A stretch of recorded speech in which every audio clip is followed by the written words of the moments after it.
I'd like to move now to point 13 on our agenda, which is this time it's my information about where we are with Brexit, what's new.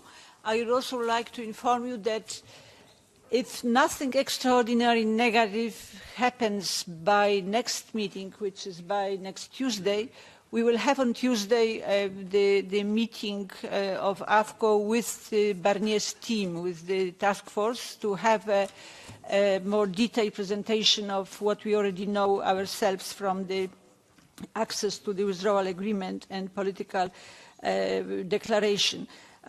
Over the last week, after my previous report to you of the 12th of November, there was one meeting of the Brexit steering group yesterday, both in camera among the members of the steering group and then with Michel Barnier. We discussed the content of the outline of the political declaration. We also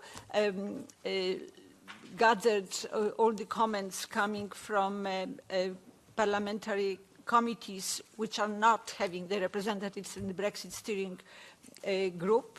And we then met with, I was speaking mostly on the importance of more clarity on the governance in the political declaration and also on the level playing field chapters of the outline, and also on the autonomy of decision making and this type of issues which belong to AFCO's remit. And then we had a meeting with Michel Barnier, where we raised strongly the issue of the importance of the presence or role of the European Parliament in surveillance of the activities of the Joint Committee and also of the implementation of withdrawal agreement.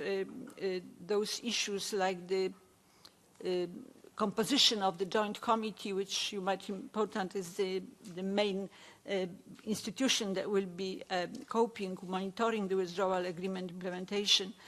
This will be, the composition of it will be internal issue of the European Union, but above the membership in this committee, there is also the question of surveillance by the Parliament. So I presented this issue to Michel. We also discussed the question of the extension of transition, which is just clarifying what it really means, how it will be done in line with the treaty. And then we also discussed some other issues which I would probably we will hear from, we'll see how it works, but some detailed issues related to the outline, which is, as you notice, very uneven so far, was very uneven in terms of details. Somewhere there was more details, somewhere less details. So also the issue of the good balance between what should be in the political declaration, what should be left for the mandate for the future negotiations. In the meantime, also in the last week, I also had a keynote speech on Brexit in COSAC in Vienna on Monday, where I had a very nice conversation also with the colleagues from UK. Those of you who know who is Lord Boswell and Bill Cash, on the other hand, I was between them, so it was quite a challenging discussion. But also I would say that the reaction of national parliaments were sort of warm in terms of attitude and to the UK and this thinking in terms of regretting and respecting. I think it's in different words, but basically that was the mood in the room. Then with regard to my bilateral meetings over the last week, it was UK Federation of Small Businesses. That's really the major sector, I would say, of economy on both sides, in the UK and also on the continent, that the big, especially multinationals, have been deeply involved in all sorts of contingency planning for practically 2 years. But for SMEs, who never functioned in outside single market and outside custom union, this is a big challenge to have to cope with UK, an important market for them as a third country. And also yesterday I had a meeting with members of Scottish Parliament's Committee for Culture, Tourism, Europe and External Relations, which was, they were mostly asking questions on practically everything related to the role of European Parliament in the context of Brexit. I would also like to remind us, as you know, a week ago, more or less, we finalized the negotiations of the withdrawal agreement. We were in Strasbourg at that time. We had, once the agreement was reached, we had also a discussion in UK, and the government has endorsed the text on the same day in the evening. I don't know if you listened to a very challenging debate with the House of Commons of Madame May. And then the text of the withdrawal agreement and also the outline of the political declaration were immediately published on our own website, so it's been available for more than a week. And we also sent it to all AFCO members, so you should have received it already back, I think, on Thursday last week. But it's a heavy, as everybody is underlining, 585 pages when it comes to withdrawal agreement. But declaration will be, I understand, no more than 20 pages. We also had Mr. Barnier with the Brexit steering group as well in the Conference of Presidents on Thursday. There was also discussions with the COP on the withdrawal agreement. And I would like to encourage you to maybe, if we have the meeting with the task force, Article 50, then you just look maybe also into the withdrawal agreement to know what is for you especially important in terms of clarification, because that would be useful then for the discussion on the consent procedure. There are, as you might remember, there are 6 parts in the withdrawal agreement. Some of them were particularly important for this committee, for some of you, especially I'm thinking here of the citizens' rights issues. There was, we already forgot, there was a challenge of financial settlement, which we thought it will never be. It will be the most difficult, but somehow we managed to get agreement on this relatively quickly. We had also the issues very important and difficult, on which agreement was reached relatively late, which was geographical indications, data protection, and there are also issues related to pending administrative judicial procedures. And there is the issue of transition period, which is raising also a lot of interest and sometimes misunderstanding as well.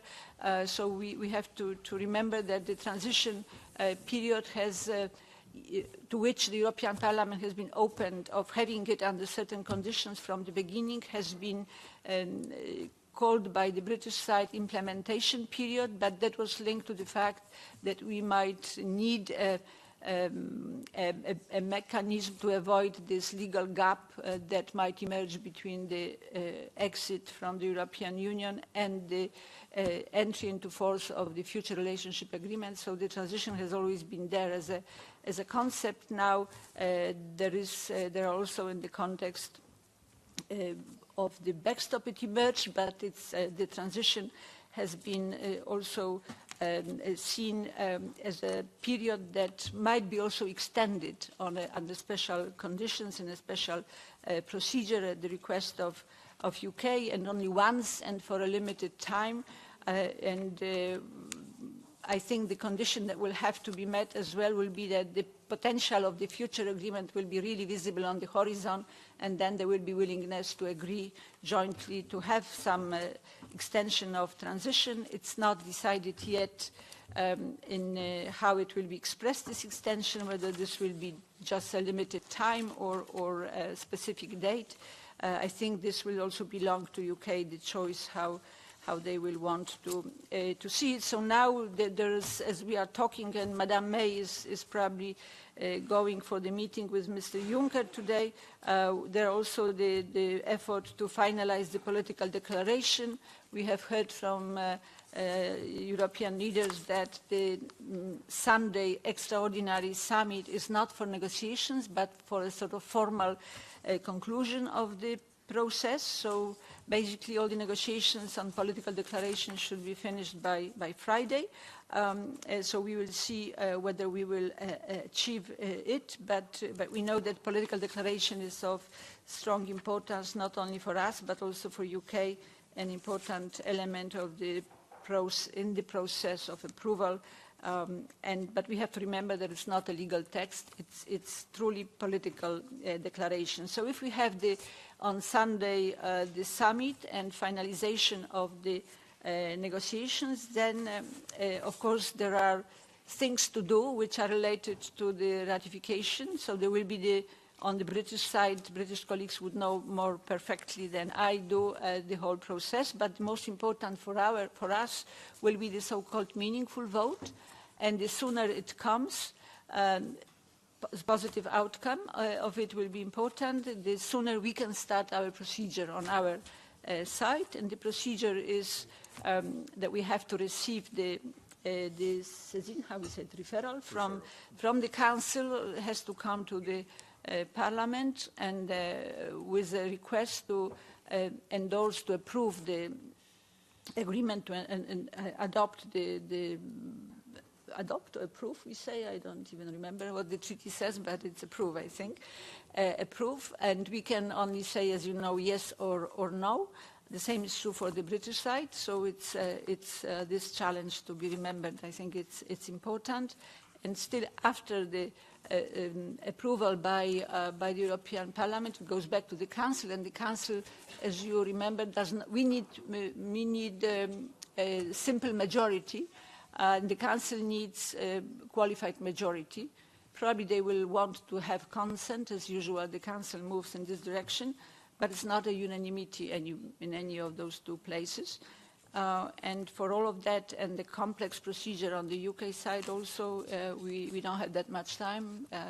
We have to do it by the end of March. So that's probably what I can share, what I know today for you. So let's hope that next week will be a good week in the sense of, when I look at Richard, I'm always hesitating to measure the success of this process by reaching the agreement on the UK leaving. So it's kind of oxymoron for me, or I don't know how to call it. It's difficult, but yes, the success will be if we have agreement, and because sometimes colleagues do not remember that no deal means not just a special type of negotiations on the occasion of no deal. No deal means literally no backstop for Ireland, no citizen, nothing of what we have negotiated under withdrawal, no transition period.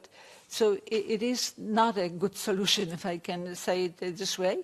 And then, of course, having an agreement creates sort of positive confidence based mood for the negotiations of the future, because I can assume that behind some closed doors somebody is working already on the mandate for the future or will be working soon, and we would start theoretically the negotiations on the 1st of April, where I think is Monday, because 31st of March will be perhaps Sunday, or if I remember, 29th is Friday, definitely.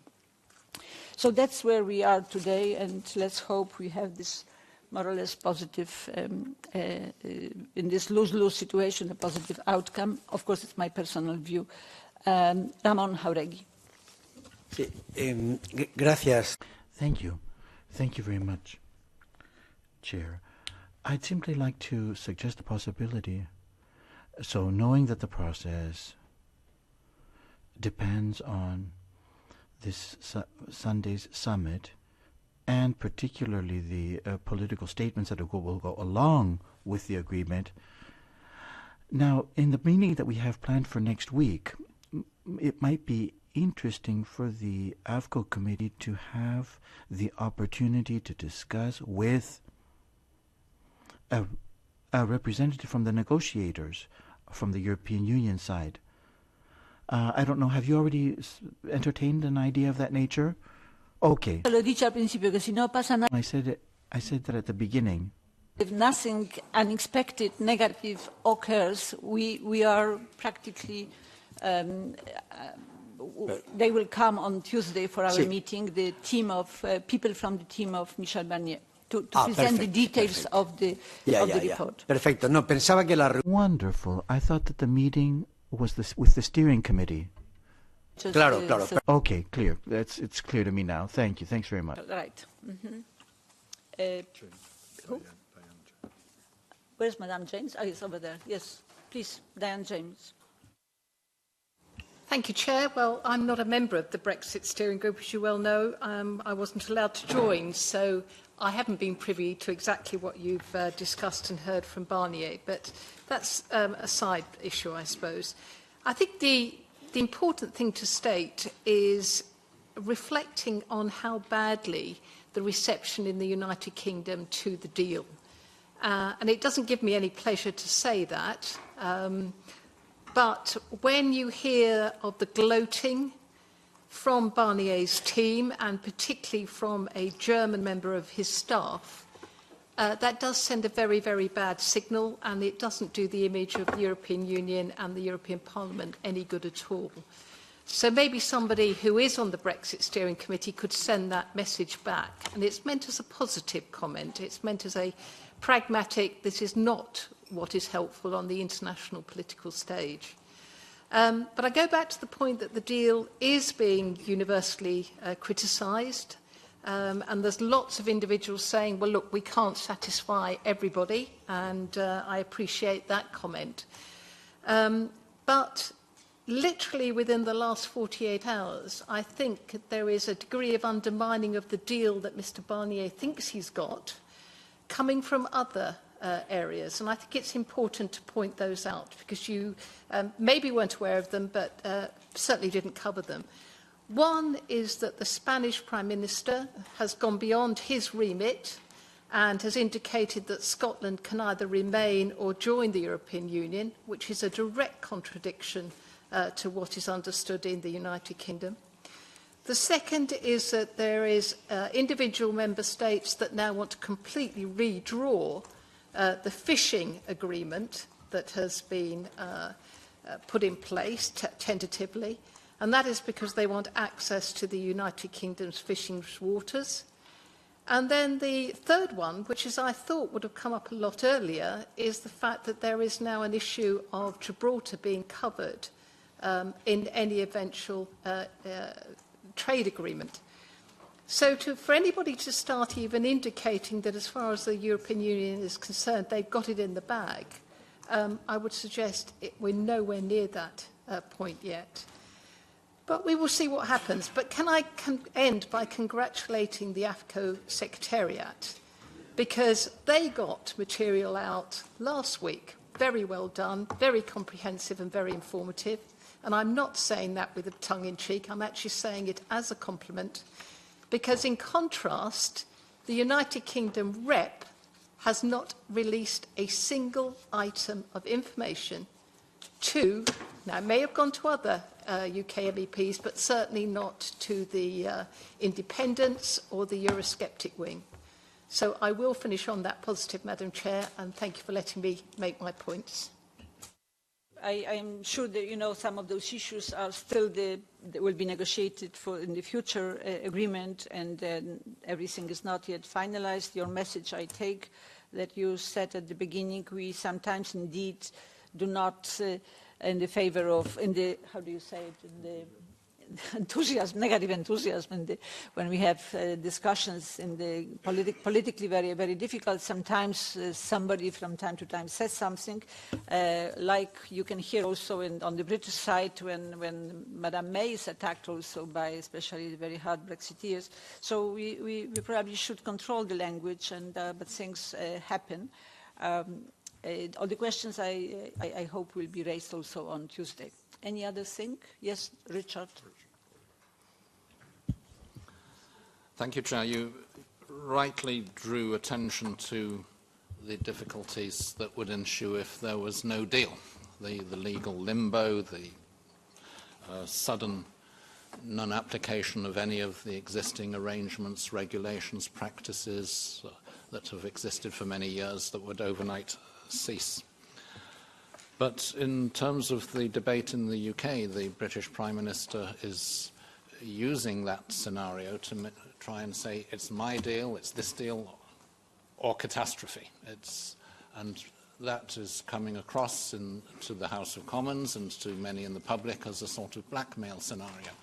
I've got this deal, you have to accept it, or it's disaster. Now, many people don't accept that it is a binary choice, and they consider that the deal that is emerging is a bad deal.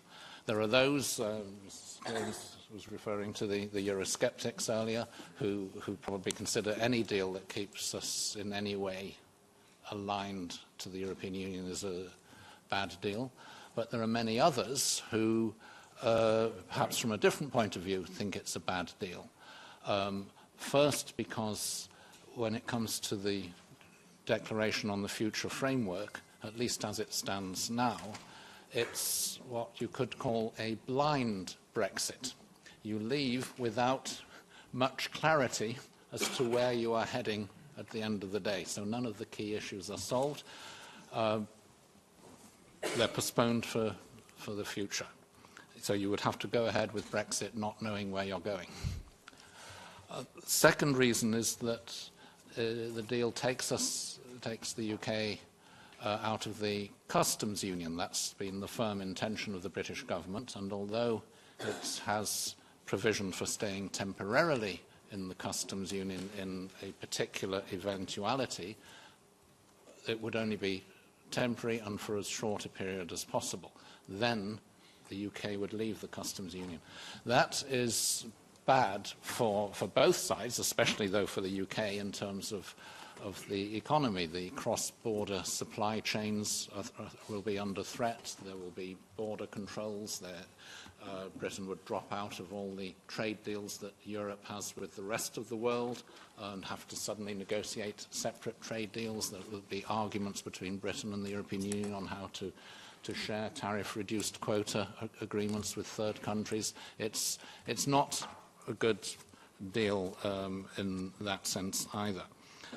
And as a result of these different criticisms of the deal, as things stand, it looks very unlikely that the deal will be approved by the House of Commons in December. Now, the rejection of the deal by the House of Commons will clearly open a crisis in British politics. A crisis that affects the European Union. You won't just be looking on it and waiting to see what happens. Well, I suppose you will be, but you'll be very anxious. Already, of course, in some circles in the UK, there's a narrative of blaming Brussels and saying it's all the fault of the 27. I think we heard a little bit of that just now. But frankly, the blame for this situation has to be placed squarely on the United Kingdom government, which spent more time negotiating with itself than with the European Union over the last 2 years because of their internal divisions. All the key issues were postponed and postponed and postponed, and still are in some cases. Some have been solved at the last minute. If that deal is rejected, there's still a huge majority in Britain that doesn't want to leave without a deal. But logically, if you don't want to leave without a deal and the deal on the table is rejected, where do you go? What do you do? Logically, there are only two other outcomes possible. One is to renegotiate a different deal. Now, the European Union will, of course, say, certainly at the moment, no, we're not open to renegotiate a different deal. I think that's probably only imaginable if there was a complete change of direction from the UK making a different and reasonable offer in a short period of time, then maybe. Doesn't seem very likely, but you could conceive of that logically. The other possibility then, if you've not got a deal that you find acceptable and you don't want to leave without a deal, is to reconsider Brexit entirely. As you know, there is a big campaign for a referendum on the deal with the option of remaining in the European Union if it is rejected. There were 700,000 people in London a month ago, the biggest demonstration except for one in British history. Opinion polls have shown a shift in public opinion away from supporting Brexit. It's a very volatile situation. There are many possible scenarios, so all I would say is be ready for that volatility. Hopefully don't do anything to preclude solutions to that domestic crisis that will ensue in the United Kingdom. And I know that the European Union, you yourself, many have said that we respect the will of the British people as voted in the referendum. It's not that any of us think this is a good idea. It's out of respect for the outcome of the referendum that revealed the will of the people. But if, as Democrats, we respect the will of the people, we have to respect any change of mind of the people if they do express a different view and if a different outcome emerges democratically from the crisis that is likely to occur in the United Kingdom. Those are my views. I have one question, and maybe you said that at the beginning and I missed it. Is it the intention of the Brexit steering group and the Parliament to adopt a resolution in December on the outcome of this Sunday's summit meeting? On Sunday, I don't think so, because we would have decided yesterday that was just this. But I can't tell you whether this will be anything still. It will depend on how the situation develops and in which moment AFCO will take it over, because we don't know when we will get the referral. We don't know anything. So we will, I think, act some accordingly to the evolution of the situation. There's no decision of this type yet. Okay. In January, probably. In January. Barbara Spinelli wanted to comment. They are waiting. Yes, echoing what the intervention of Diana Johnson, I would like to ask you a specific question, Danuta. You said that you had a meeting, a COSAC meeting, and I would like to know if you spoke or heard the opinions of Spanish national member of parliaments and of French member of parliaments. The first on the question of Gibraltar and the French one on the question of fisheries. Did they express opinions or mention shortcomings of the withdrawal agreement on the specific points of Gibraltar and fisheries? Thank you. No, nobody mentioned this, neither of the two issues. I would like to tell you that the fisheries agreement, which is important for both sides, because it's not only about the access to waters, but also access to markets. So there is a joint interest, and it will be part of the negotiations for the future. As you know, the transition agreement will be a clear, pure status quo, except for the participation in decision-making process in the institutions. So we will have more time to negotiate the future, and fisheries is for the future. On Gibraltar, I hope we will find the agreement. We are very close, I think, except for one issue, as far as I know. But I think there is no other option. We have to find agreement. And the negotiations between the UK and Spain have been ongoing for months, and I think that we are very close to find agreement, but nobody raised this issue. I must say that my impression was that national parliaments were not, speeches were mostly political, and about commitments, about political aspects of the sort of not maybe regretting, but also understanding the consequences on the British side, mostly, I would say. So it was not about details and not about things that we know much better here in the European Parliament, which is maybe natural now because national parliaments do not have a role in this approval of the endorsement of this agreement. They don't participate. They will, however, be strongly involved in the future agreement, which will be agreement with a third country, UK as third country, which, as I said, would require ratification of national parliaments. So there will be, by definition, I think, more involvement also during the negotiations of the national parliaments and closer communication between governments and national parliaments. I had the impression that there's not much of that in member states for the time being. They didn't know much, practically nothing about in what they were saying about the whole preparedness process, about the need of also to prepare for the situation where UK would be a third country or for the situation of no deal, which was also a little bit surprising to me because this process is strongly advanced on both sides, in UK and in Europe.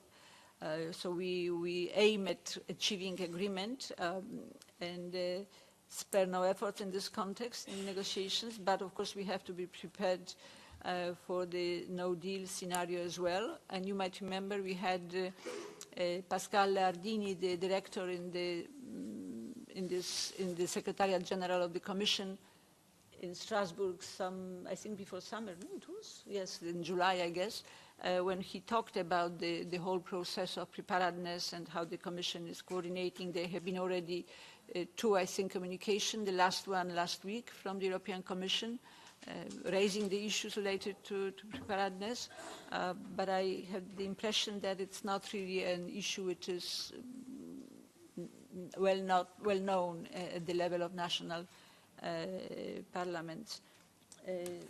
We have a lot of colleagues. Diane Dodds, yes, you are there. Diane, yes. Thank you, Madam President. And I do apologise, first of all, for not being here to hear your remarks at the start.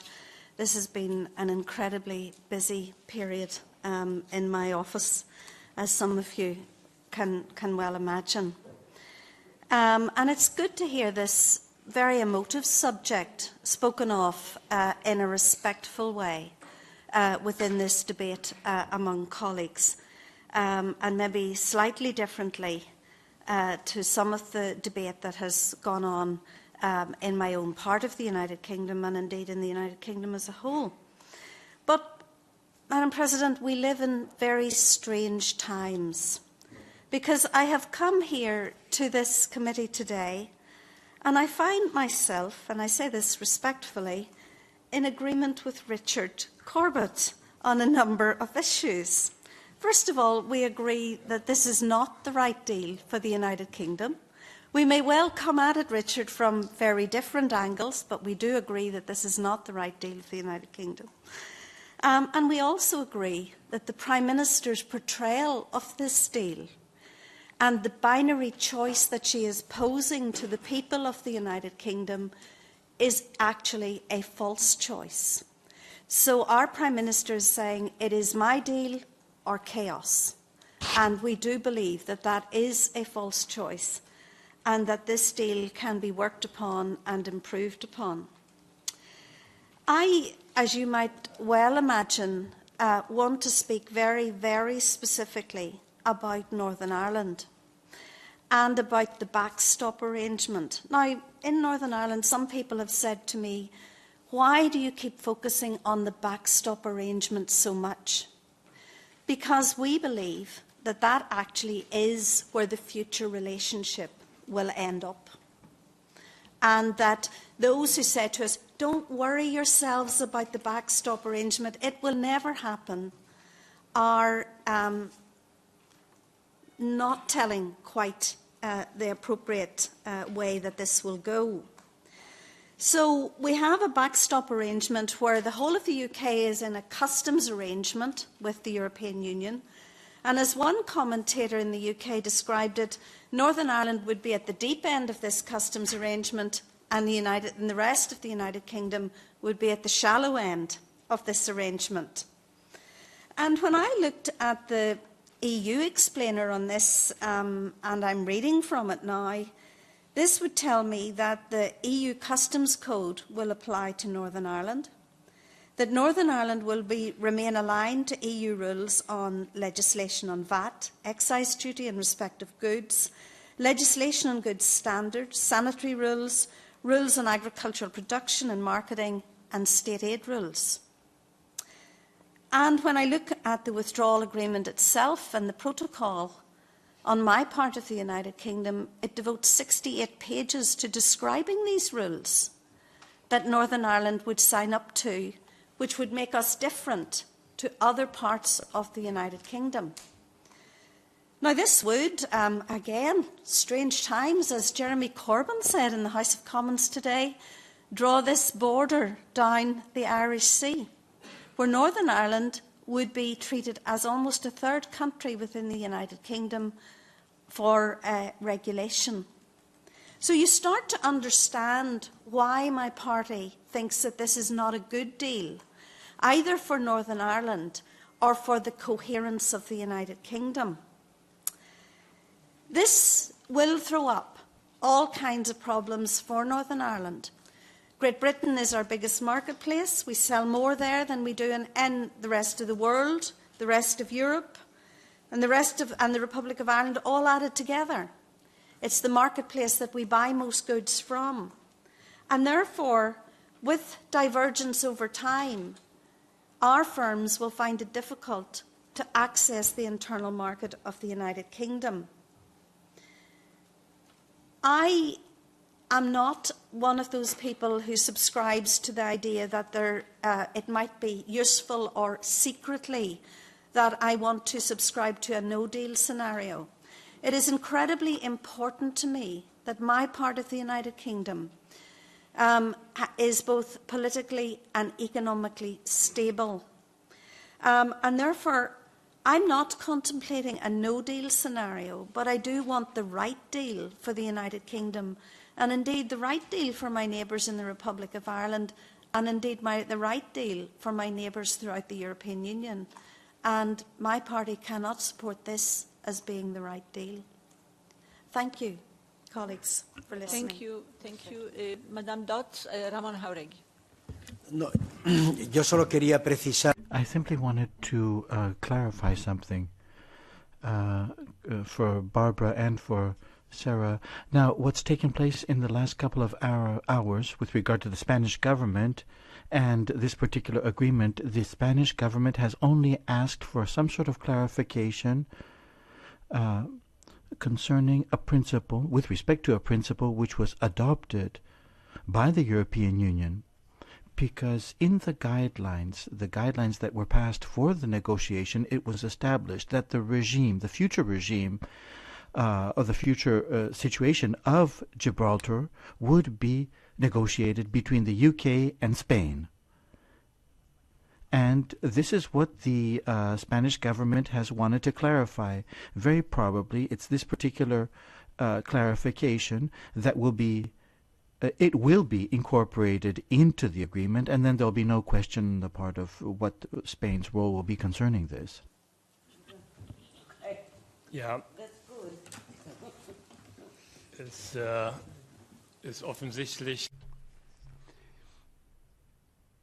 Well, obviously there are still risks out there, things that we can't yet foresee. What I think's interesting is that a few weeks ago we were being told that the deal was done. So the technical experts agreed what was possible and what wasn't possible several weeks ago.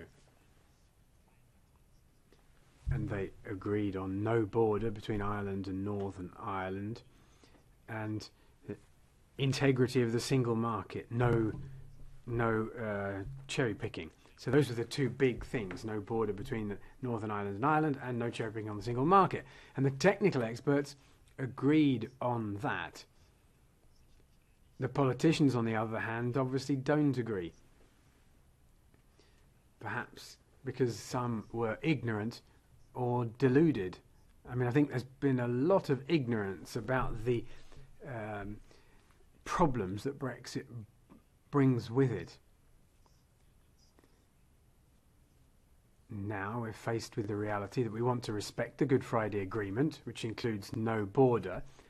But what does no border mean? No border means no border. That means no border checks between Ireland and Northern Ireland. So we have to find some other solution. out of the EU but partly in the EU. You can't have both. You can have an agreement like the Canada agreement, but you can't be part of the single market and be outside of the single market. So there were illusions in that respect, I think. Now, Richard Corbett and Miss Dodds are both saying it's not a great agreement, but I think that's because there can't be a good agreement. It was good before, and anything that changes that is bad. And if I was British, I would also be saying it's a poor agreement. Things are worse than they were before. I think Richard and Miss Dodds have different reasons for finding it a poor agreement, but it is a poor agreement. There can't be a good agreement. So, Richard, you talked about a blind Brexit. Then I wonder if we need more time. Article 50 was 2 years to the end of March. And the UK will leave the EU on that date if nothing else happens. But we need more time to define our future relationship and to think it properly through.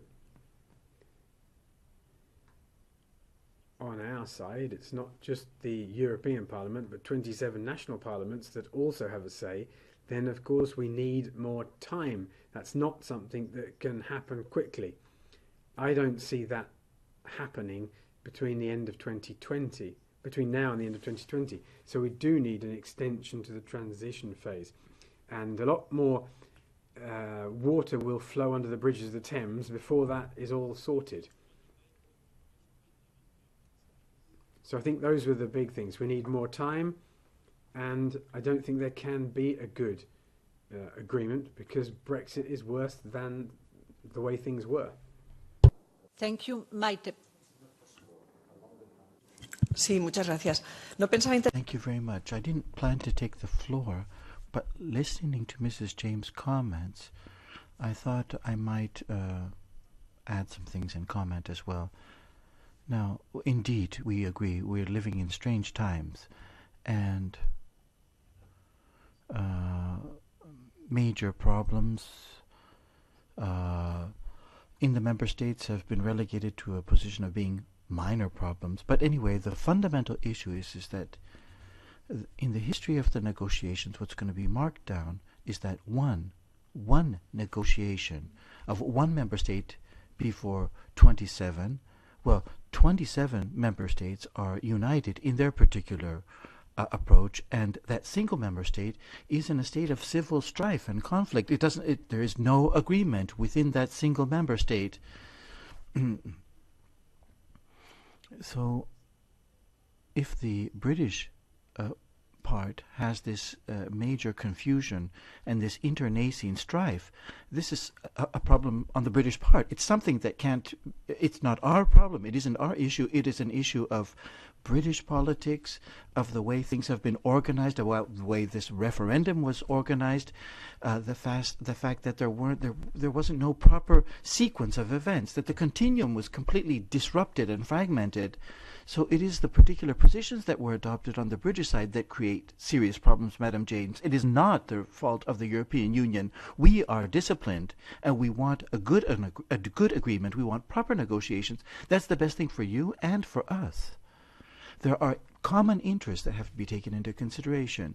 So once again, I didn't intend to take the floor, but with all respect, I hope that everything will come to a proper closure, that things will work out well for all parties. But it is very difficult under these particular circumstances when we have 27 member states that are singing in unison, so to say, and the other part of the other side of the negotiating table, the UK, in this situation of total confusion.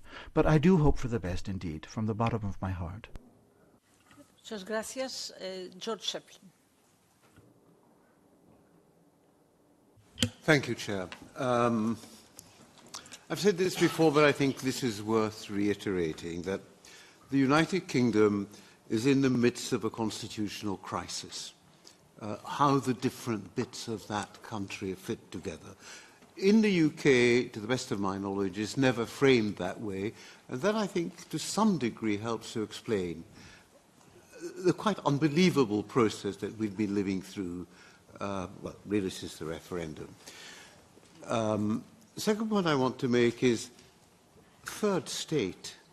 Now, the United Kingdom, whatever is the outcome of this constitutional crisis, will always be a very different kind of third state from any other, not just because of its geographical, historical proximity, but because it has already been a member state, which I think creates a different framework. But I think we should reflect on what third state status actually involves. No time to write a report on this, obviously, but I think this is a relevant issue, certainly for the next Parliament.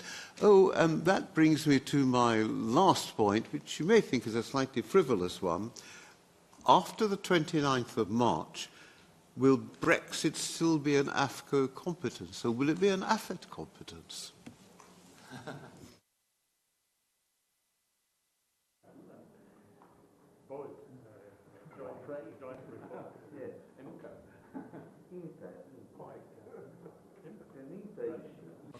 There will be a fight between INTA and AFET, I think, but I'm sure they will find their way out of it. Pax Anderson. Well, it's encouraging to hear that European Parliament knows what is really important, the fight between different committees. Now, kidding aside, when you have political power, when you're in majority, when you're in government, if something bad happens, people are going to think that it is your fault. It doesn't really matter whether it is your fault, but a lot of people are going to say that, well, you were in power, you could have done better to avoid this really bad thing happening. You can say that the lion's share of the blame for a possible, and I'm still hoping it's only a possible no-deal Brexit leading to a car crash Brexit, the lion's share of the blame should probably be laid at Theresa May and the Tory party. But this is a scenario where we have two sides, and I am not quite certain that EU governments and European parliaments have really tried to make it easier for Theresa May. She has had a lot of problems, and she has really dealt a bad hand really badly. But we should try to avoid a car crash Brexit. I do hope that we can, and I'm really not hoping to encouraging Brits to vote against this deal, because that is a high-risk scenario of an economic catastrophe that really must be averted. But we should be prepared to do what we can in order to prevent a disaster happening. Thank you, Max, very much. Barbara Spinelli is the last on the list. Yes, I quite agree on what Diane Dodds says. These are strange times. It's true. But the paradox is that they are strange and rational also. They are rich and strange, like in The Tempest. So why I say that they are also rational and also rich?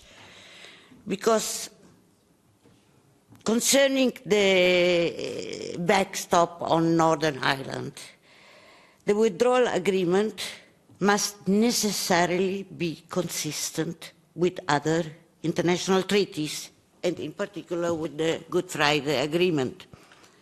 If it is not consistent with it, it will not work. You will have against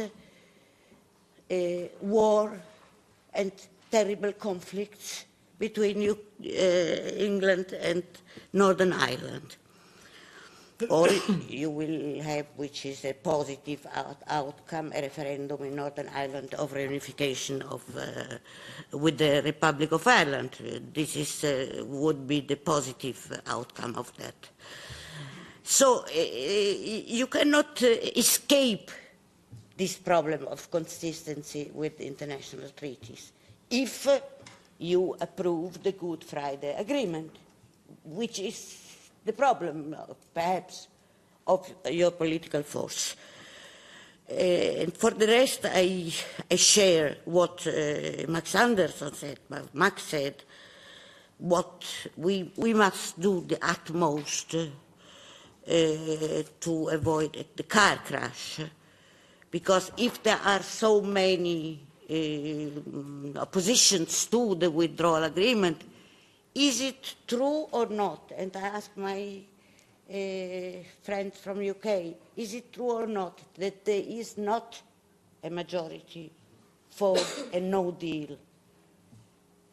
I mean, in the UK Parliament, there is not a majority for no deal. Is it true? Thank you. Thank you, Pascal Durand. No, okay, yeah. Oui, Danuta, moi non plus, je voulais pas prendre la parole. I didn't want to speak either, Danuta, but I wouldn't wish the only voice of the Greens on this topic today to be one that said that the European Parliament or the European Union hasn't been reasonable in an agreement. It really upsets me to hear that, because the European Union and Michel Barnier in particular, but actually all European countries, have done everything to try and ensure that we get a deal which is respectable and reasonable for both parties.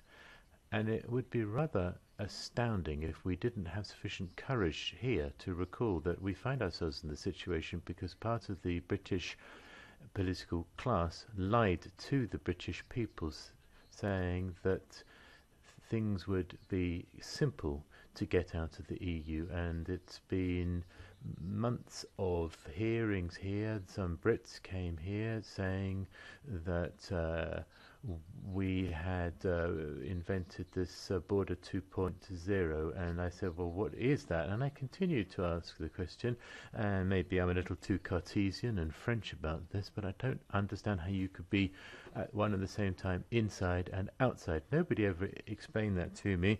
Neither in maths, physics or logic is that possible. So there comes a time where the truth has to be said, and the truth is that the British people were lied to, and those that lied to them now need to come along and explain it, because they're defending nationalist sovereignty, why we are responsible for the situation one way or the other. That's not the EU 27 that chose Brexit. We did everything to ensure that the UK would stay, and I want that to be said and recalled. And now I'm a non-believer. I don't believe in miracles. I don't know how you can be inside and outside at the same time. I can't perform that miracle. And Theresa May has a majority with people that want to remain, and those in inverted commas who want to be in hostage and outside. That's the problem of Theresa May and the British Conservatives. They're stuck between two totally contradictory poles, and that's not our fault. So I wanted to say that, and of course we will do everything we can to ensure that the deal is a good deal, but I will never accept it being said on behalf of the Green Group that it is our responsibility that there is a failure of the deal. Pour cette déclaration, Madame Dott, but and then colleagues, but we have to come to the end. So, Madame Dott.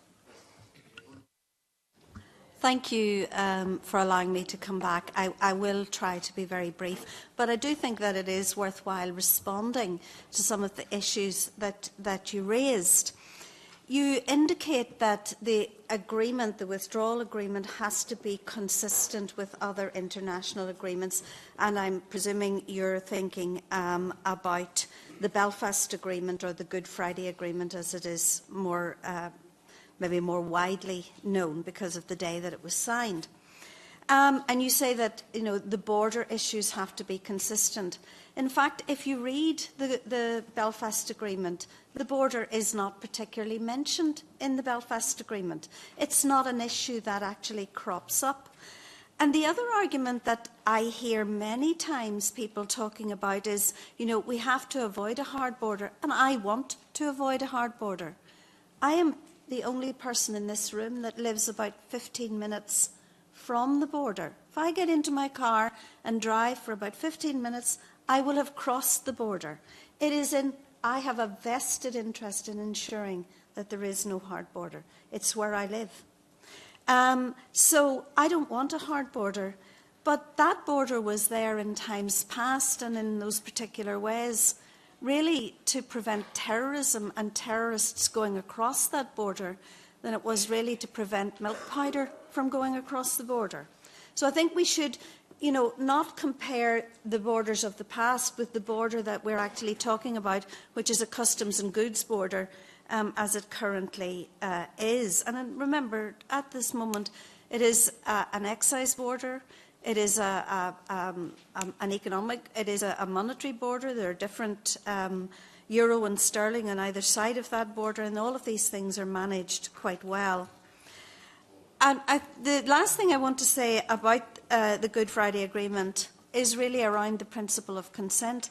In my earlier contribution, I indicated that there were pages and pages of regulations that actually would be operated upon in Northern Ireland, and yet no political representative in Northern Ireland will be able to either consent or not consent to those regulations as they change over time from the European Union.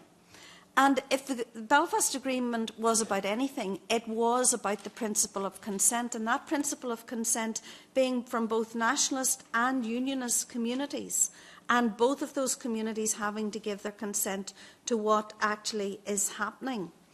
And I would say that this agreement, in ignoring paragraph 50 of the December joint text, which was jointly agreed with the European Union and the UK government, in ignoring paragraph 50 in the withdrawal agreement, this agreement actually overrides the principle of consent. That is a core principle of the Belfast Agreement. And for clarity, and I've said this before in this committee, I did not vote for the Belfast Agreement or the Good Friday Agreement. And I have clarified over and over again the reason I did not vote for it. I did not vote for it because it allowed terrorists out of prison. Those people who had committed heinous crimes, who had murdered and bombed, I personally could not vote for it, nor could I recommend those who might listen to me and my particular political viewpoint, nor could I recommend that others vote for it. So just for clarity, that is my reason for not voting for it. Thank you very much, Max. Madam President. You will be short, I understand. Very briefly, I would say that the attempts from Britain to say that the blame lies on the EU is completely wrong. Most of the blame, at least 90 to 99%, lies with the United Kingdom and the United Kingdom government. So Pascal and I are about 90 to 99% in agreement. Okay. But if the bad things should happen, well, that's but I'm not speaking for the Green Group. I'm speaking for myself as an MEP, of course, and for the Swedish Green Party. But we cannot let a disaster happen.